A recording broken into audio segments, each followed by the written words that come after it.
엄마가 사망을 했는데 그 유가족들 3남매가 있어요. 근데 발인을 해야 되는 입장인데 돈이 없다. 모든 걸 해서 한 1,000여만 원이 되는데 그 비용을 받지 못했다고 해서 고소를 하게 돼서 저희가 수사에 착수하게 된 겁니다.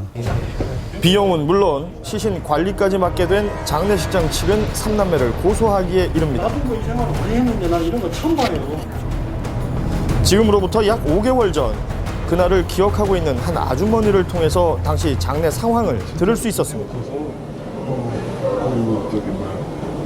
며칠 있다가 돈을 마련해서 와서 어머님 모셔가겠다 이렇게 했대. 종객이라고는 바로 믿지 않았대요. 그건 진짜 없더라. 사실 당시의 장례 비용은 그리 크지 않았다고 합니다. 그럼에도 불구하고 왜 3남매는 장례 비용을 치를 생각조차 하지 못했던 것일까요? 이번 치료 비용이 700만 원이요. 5월부터 지금까지 안 치료가 한 여기 병원에서 치료받으신 치료 비용이 또 따로 있어요? 네. 그것도 정산을 안 한 건가요? 네. 생각지도 못한 큰 금액의 병원비를 감당하기 힘들어서였을까요? 어머니의 발인을 잠시 미루기로 했다고 합니다. 하지만 그 길로 3남매는 연락이 닿지 않고 있었습니다. 수소문 끝에 고인의 딸이 살고 있다는 동네를 찾았습니다. 이웃들은 고인과 딸을 어떻게 기억하고 있을까요? 박스 이렇게 들고 오더라고. 그래서 이렇게 쳐다보니까는 사진이 이렇게 영진 사진이 딱 가지고 들어와. 그러고 그래. 엄마가 부자한테 돌아가셨구나. 내 속으로는. 그 정도 이렇게 장례식장 찾아가고 할 만큼의 친분은 아니었는데. 아이고 하나도 안 갔죠. 알아도 안 가요? 그래요, 뭐 하나도 안 가죠. 이웃과 잘 지내지 못했다는 증언들이 계속 이어집니다. 그 이유는 바로 돈 때문이었습니다.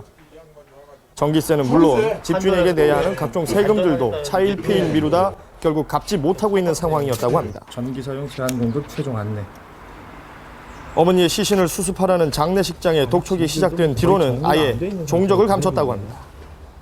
3년 11년 됐는데 저 소된 거 지금 내줄게요. 우리 줄게요. 수주세도 안 하고 관세도 안 하고 전기세도 안 하고 가스요금도 안 하고. 이웃들은 딸 말고도 타지에 살고 있는 장남에 대한 소식을 알려주었습니다. 과연 고인의 아들은 어머니의 시신 수습에 대해 어떤 생각을 가지고 있을까요? 여보세요? 네, 안녕하세요. 저 SBS의 고현준이라고 하는데요. 아이고 누나가 자꾸 진심 오더라고요. 누구 절대 통화하면 안 되고 만나면 안 된다고 어디 진심 당고 오더라고 아까요. 어렵게 연락이 닿은 고인의 유족. 5개월째 수습되지 못하는 어머니의 시신에 대해 이야기를 듣고자 제작팀은 여러 번의 통화를 시도하면서 설득에 들어갔습니다. 어디서 좀 뵐 수 있을까요? 거기 2층 커피숍이 거기서 뵐까 싶어가지고요. 오랜 설득 끝에 아들의 이야기를 들을 수 있게 되었습니다. 예, 뭐라 그러실까요? 만나자마자 언론에 보도된 내용에 대해 해명을 하기 시작하는데요. 가지고 도망갔다. 누나가 한 달, 두 달 미룬 거거든요. 미룬 거지 우리가 도망간 건 아니거든요. 어머님 돌아가실 때 막 울컥 오더라고요.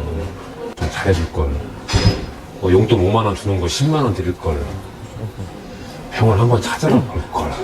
그 모든 일련의 뭐 장례식장이랑 이야기를 나누거나 이런 건 누나가 다 하셨다는 거죠. 장례식에서 받은 부의금은 450여만 원. 어머니의 시신 처리를 미루는 것이 의심스러웠지만 누나의 주도하에 이루어진 장례식이라 아들은 아무 말을 하지 않았다고 합니다. 여보세요? 현장 취재 중인 제작팀에게 걸려온 한 통의 전화입니다. 문제의 바로 그 딸이었습니다. 네, 안녕하세요. 저 SBS의 고현준이라고 합니다. SBS 방송국의 고현준이라고 합니다. 아, 다름이 아니라 그 어머니 혹시 뭐 저희한테 특별히 하고 싶은 말씀은 없으시고요. 저희들 알아서 할 테니까요. 하고 지금 해결하려고 하니까요. 더 이상 이거 확대시켜서 하지 마세요. 이거 혹시 내일 그 경찰서 출두하기로 하셨다는데 내일 나오시나요? 안 갑니다요. 아, 내일 안 나오세요? 이게 그러면 어떻게 해결을 어떻게 하시려고 그러세요?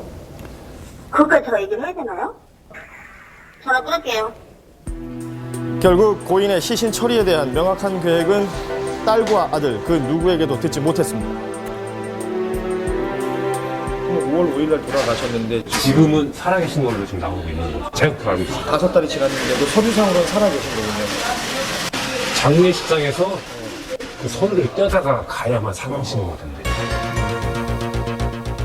다른 어떤 이유도 아니고 돈 때문에 이 어머니의 시신은 무려 164일째 이곳에 방치되어 있습니다. 안타깝네요. 과연 고인의 시신은 언제쯤 이곳을 나올 수 있을까요?